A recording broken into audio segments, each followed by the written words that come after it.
نحمده ونصلي على رسوله الكريم اما بعد قال المؤلف الامام النووي رحمه الله باب كراهة قول الانسان في الدعاء اللهم اغفر لي ان شئت بل يجزم بالطلب۔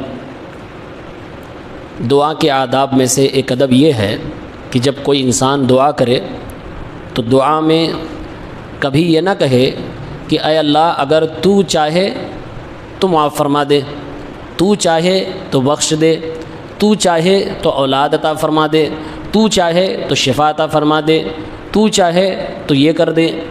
یہ تو چاہے ان شیتا کے ساتھ دعا کرنا حرام ہے۔ اس میں کیا برائی ہے، کیا خامی ہے؟ آئیے حدیث دیکھتے ہیں۔ ابو ہریرہ رضی اللہ تعالیٰ عنہ سے روایت ہے، رسول اللہ صلی اللہ علیہ وسلم نے ارشاد فرمایا لا یقولن احدکم، تم میں سے کوئی شخص ہرگز یہ نہ کہے اللہم اغفر لی ان شئت، اے اللہ تو مجھے بخش دے اگر تو چاہے، اللہم ارحمنی ان شئت، اے اللہ تو مجھ پر رحم فرما اگر تو چاہے۔ لیعزم المسئلہ، بلکہ انسان سوال کرنے میں، دعا کرنے میں یقین کا استعمال کرے، غیر یقینی انداز ہرگز نہ استعمال کرے۔ کیا وجہ ہے؟ فَإِنَّهُ لَا مُكْرِهَ لَهُ، کیونکہ اللہ رب العالمین کو کوئی بھی مجبور کرنے والا نہیں ہے۔ صحیح مسلم کی ایک دوسری روایت میں ہے وَلَكِنْ لِيَعْزِمْ، بلکہ یقین کے ساتھ دعا مانگے، وَلْيُعْظِمِ الرَّغْبَةَ، اور رغبت کا خوب اظہار کرے۔ آپ جس چیز کو اللہ تعالیٰ سے مانگ رہے ہیں تو خوب دلچسپی کے ساتھ رغبت کا اظہار کریں، لالچ کا اظہار کریں اللہ رب العالمین سے۔ فإن اللہ لا يتعاظمه شيء اعطاه، کیونکہ اللہ تعالیٰ جو چیز دینے والا ہے، جس کا آپ مطالبہ کر رہے ہو، اللہ کے لیے وہ کوئی بڑی چیز نہیں ہے، وہ کوئی ایسی چیز نہیں ہے کہ اللہ کے بس کی باہر ہے۔ ایک دوسری حدیث انس رضی اللہ تعالیٰ عنہ روایت کرتے رسول اللہ صلی اللہ علیہ وسلم نے فرمایا اذا دعا احدکم فلیعزم المسئلہ، جب تم میں سے کوئی دعا کرے تو یقین کے ساتھ اللہ سے سوال کرے، ولا یقولن، ہرگز نہ کہے اللہم ان شئت، اے اللہ اگر تو چاہے، فاعطنی، تو مجھے عطا فرما دے، فانہ لا مستکرہ لہ، متفق علیہ، کیونکہ اللہ تعالیٰ کو کوئی بھی مجبور کرنے والا نہیں ہے۔ اگر غور کیا جائے تو 5 طرح کی خامیاں نظر آتی ہیں۔ سب سے پہلی چیز، اللہ تعالیٰ علی کل شیء قدیر ہے، یہ ہمارا عقیدہ اور ایمان ہونا چاہیے۔ اس لیے اللہ سے کوئی بھی چیز مانگتے ہوئے، چاہے دین کے تعلق سے ہو یا دنیا کے تعلق سے ہو، کبھی ذہن و دماغ میں خیال نہ آئے کہ اللہ تعالیٰ اس کو نہیں دے سکتا، یا اللہ تعالیٰ کے بس کے باہر کی چیز ہے۔ اللہ علی کل شیء قدیر ہے، اللہ رب العالمین ہر چیز پر قادر ہے، اور یہ یقین ہونا چاہیے، ذرہ برابر شک بھی نہیں ہونا چاہیے۔ جب انسان کو شک ہوتا ہے تب وہ اس طرح کا لب و لہجہ اور اس طرح کا انداز استعمال کرتا ہے جس سے آپ صلی اللہ علیہ وسلم نے منع فرمایا۔ دوسری چیز، اللہ تعالیٰ کو کوئی مجبور کرنے والا نہیں ہے، جیسا کہ خود حدیث میں وضاحت ہے۔ اللہ رب العالمین اگر چاہے گا تو دے دے گا، لیکن آپ کو یہ اختیار نہیں ہے کہ آپ اللہ سے کہیں اے اللہ تو چاہے تو دے دے۔ تیسری چیز یہ ہے کہ انسان ہر وقت اللہ کا محتاج ہے۔ حضرت موسیٰ علیہ السلام نے دعا مانگی ربی انی لما انزلت الی من خیر فقیر، اے اللہ رب العالمین جو کچھ تو نے میری طرف نازل فرمایا ہے میں اس کا فقیر ہوں، محتاج ہوں۔ تو ایک نبی اللہ رب العالمین سے ایسے دعا کر رہے ہیں تو ہم اور آپ کیوں کر اللہ رب العالمین کے محتاج نہیں ہیں؟ ہونا چاہیے، ہر بندے کو اللہ رب العالمین کا محتاج ہونا چاہیے۔ کبھی بھی اللہ کے سامنے بڑپن کا اظہار نہیں ہونا چاہیے، بے نیازی کا اظہار نہیں ہونا چاہیے، کچھ ایسے جملے نہیں بولنے چاہیے اور ایسا لب و لہجہ نہیں اپنانا چاہیے جس سے آپ یہ اثر دے رہے ہو کہ اے اللہ رب العالمین میں فلاں چیز میں تیرا محتاج نہیں ہوں۔ یہ انتہائی زیادہ غلط بات ہے اور عقیدے کے اعتبار سے بہت بڑی کمی کی طرف اشارہ ہے کہ کوئی انسان یہ کہے کہ اللہ مجھے اس معاملے میں، اس نعمت کے معاملے میں ضرورت نہیں ہے تیری، اور یہ بڑی بات ہے۔ اس لیے اللہ کے نبی صلی اللہ علیہ وسلم یہاں منع فرماتے ہیں۔ اور ایک چوتھی چیز، جو چیز آپ اللہ سے مانگ رہے ہو، جب آپ کہہ دیتے ہو کہ اللہ اگر تو چاہے تو دے دے، تو مطلب یہ کہ جس چیز کا آپ نے سوال کیا ہے وہ چیز آپ کو شدت سے نہیں چاہیے، مل گیا تو ٹھیک، نہیں ملا تو کوئی بات نہیں، یہی اس کا مطلب نکلتا ہے۔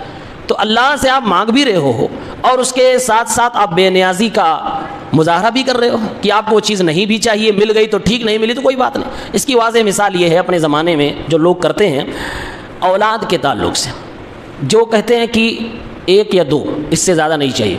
تو عام طور سے لوگوں کو یہ بولتے ہوئے سنا گیا ہے کہ 2 ہو گئے، اللہ اگر چاہے تو دے دے، اے اللہ اگر تو چاہے تو دے دے۔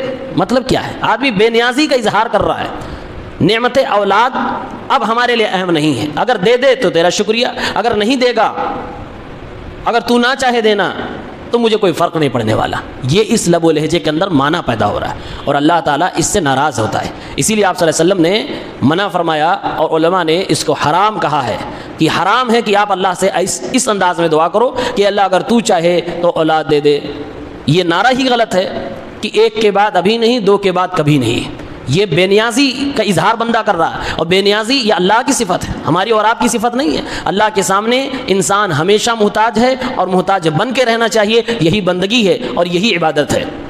ذرہ برابر اللہ کے سامنے اگر کسی انسان نے بے نیازی کا اظہار کیا کہ ہمیں یہ نہیں چاہیے، ہمیں وہ نہیں چاہیے، اللہ تعالیٰ دے تو ٹھیک ہے، نہیں دے تو کوئی بات نہیں، تو یہ اس انسان کے عقیدے کے اندر بگاڑ کا ذریعہ بن سکتا ہے، اور وہ سمجھ بھی نہیں پائے گا کہ وہ کہاں جا رہا ہے، کس قدر وہ اللہ رب العالمین کے سامنے بڑپن کا اظہار کر رہا ہے۔ تو اللہ رب العالمین کے سامنے ہمیں اور آپ کو دعا میں بھی ادب کو اختیار کرنا چاہیے، اور ادب یہ ہے کہ اللہ کے سامنے عاجزی اختیار کریں، جیسا کہ اس میں کہا گیا۔ صوفیہ حضرات دعا کرتے ہیں، ان کی دعا کا ایک کوٹیشن ہے جس کو شیخ ابن عثیمین نے نقل کیا ہے۔ صوفیہ اپنی دعاؤں میں کہتے ہیں اللہم انی لا اسألک رد القضاء ولکنی اسألک الرفق فیہ، اے اللہ رب العالمین میری قسمت میں اگر کچھ برا تو نے فیصلہ کر رکھا ہے تو میں یہ نہیں مانگتا کہ تو وہ فیصلہ ٹال دے، بس اتنا سوال کرتا ہوں اور اتنا چاہتا ہوں کہ نرمی کا معاملہ کر۔ یہ دعا اسی حرمت کے اندر داخل ہے جو اس حدیث میں منع کیا جا رہا ہے۔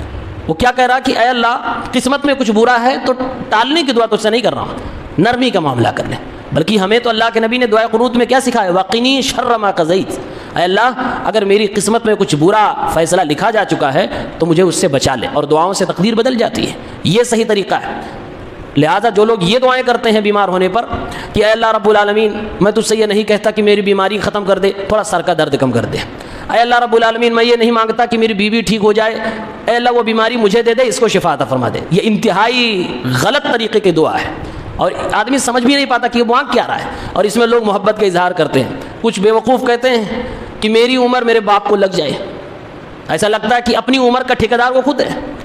ہم کون ہوتے ہیں یہ کہنے والے کہ میری عمر میرے باپ کو لگ جائے، میری عمر فلاں کو لگ جائے، چلاں کو لگ جائے، عمر تو خود اللہ متعین کرنے والا ہے۔